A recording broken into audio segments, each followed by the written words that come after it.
wanted to talk to you some about drugs and how you came through on the other side of the addiction, but it first starts with, I believe, a Miami hotel, the Shore Club. Mm-hmm.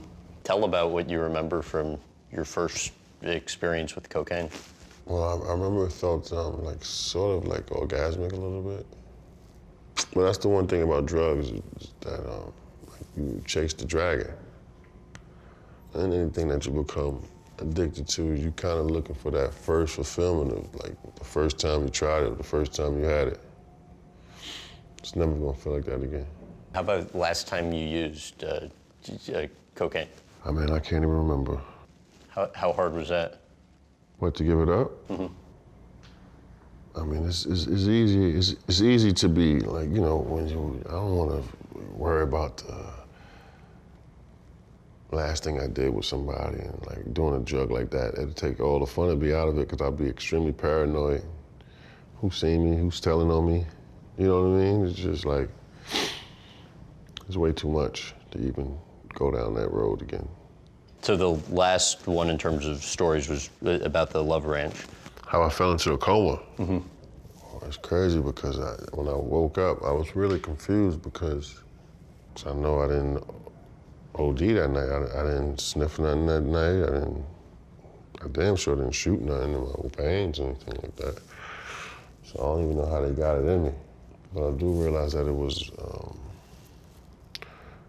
drugs found in my system. But I didn't do any drugs that night.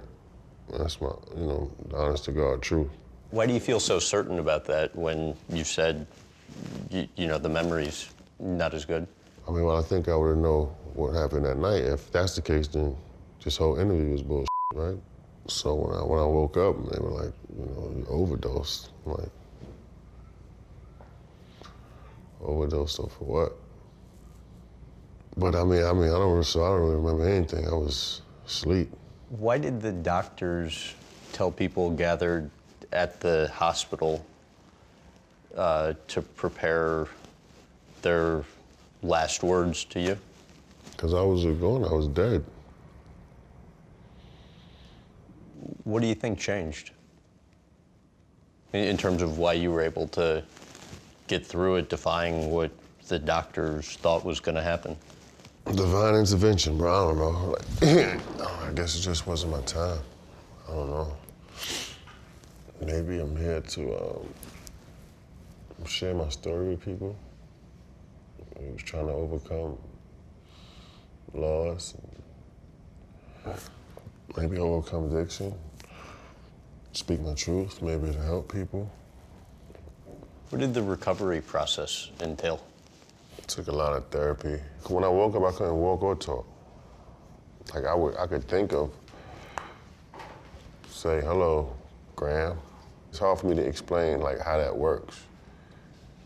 It seems like so foreign, right? Like, what you mean you can't talk? Talking seems normal as an adult. Right. I could walk, I could try to take a step, fall down. Couldn't hold my bowels, which is extremely humbling. You know, I'm a big, strong athlete. Shit my pants every night. Because you can think, why me? But you can't really ask that question. Why me? And so just to put myself in a position and my thoughts where I wouldn't like ask myself that question and beat myself up about it. What was your lowest point during that whole recovery process? Maybe like after the first week of doing rehab, where I was just, you know, had it made up in my mind that, you know, you can't turn back now. How long did it take, the total process? I think I'm really still going through it. How so? Like maybe just more mentally.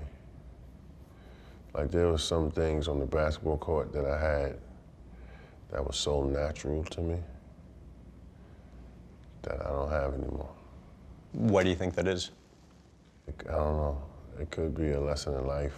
How much credit do you give to Khloé for the role that she played in the recovery process and, you know, when you were in the hospital?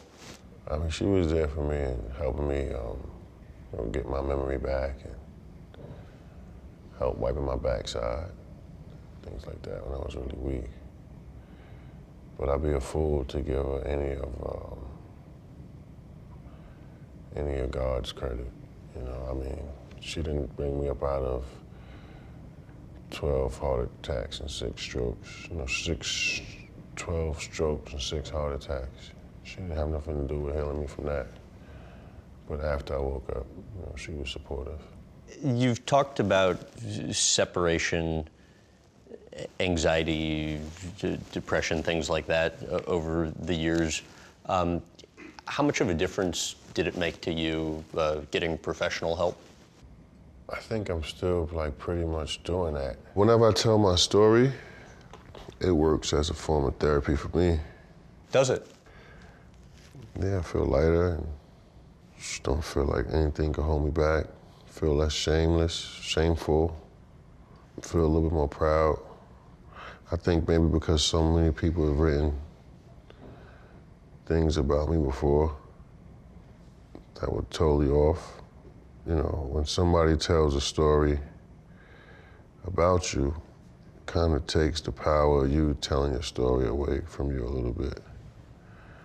And so I just found, the power of telling my story on my terms, the way I want to tell it.